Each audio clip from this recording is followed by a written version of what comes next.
Allah'ın Allah degan ism sifatları haqidagi tafsirlar.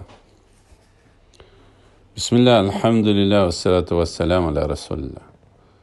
Tövende dehtanlarga Abdüveli Qari Rahimullah'ın Kur'an ve sünnet nuru astida Allah'ın güzel isim sifatlarının kısaca tafsiri namlıq derslikinden Allah'ın Allah degan ism sifatları haqidagi tafsirlar temasini o'qiymiz inşallah.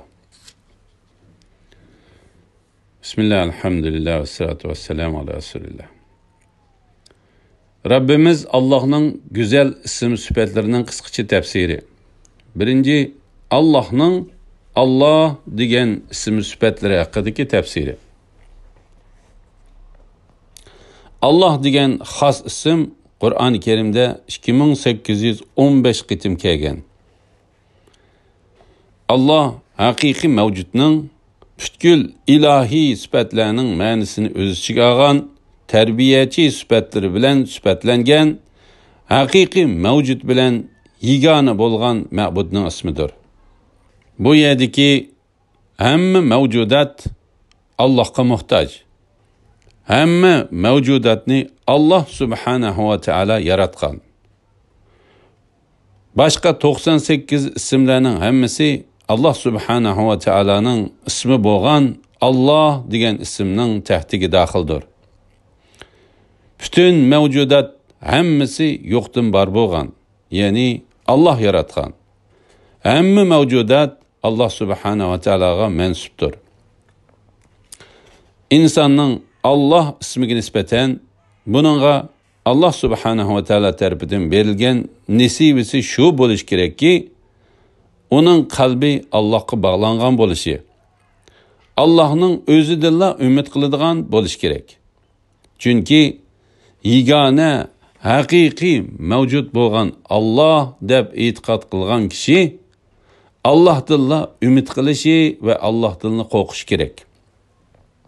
Hamda Allah'tan başka bütün mevcudatның hammasining fani ekanligini qat'iy bilish kerak. Payg'ambar alayhissalatu vassalam shunday deganki, haqiqiy so'z labi shoir aytgan so'zki, Allohdan başka hamma mevcudat batıl bo'ladi.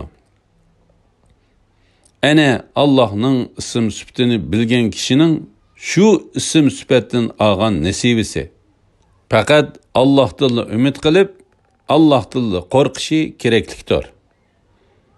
Haqiqiy mavjud deb Allohni bilish kerak. Qur'on va hadislarda Allohning bu ism sifatlariga aloqador tövendiki mazmunlar tilga ilingan. Bismillahirrahmanirrahim.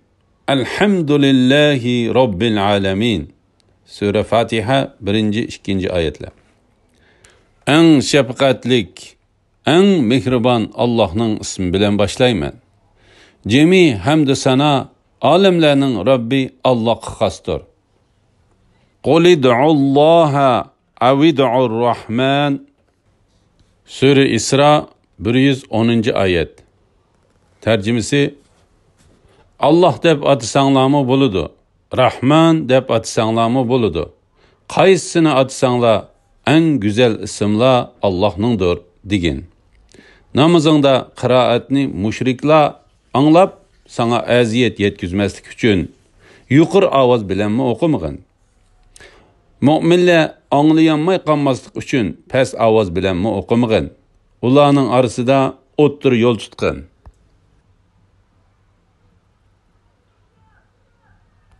Peygamber aleyhissalatu vesselam mundaq degan. Bir kishi Allah Allah devatgan holatida qiyomat qoim bo'lmaydi.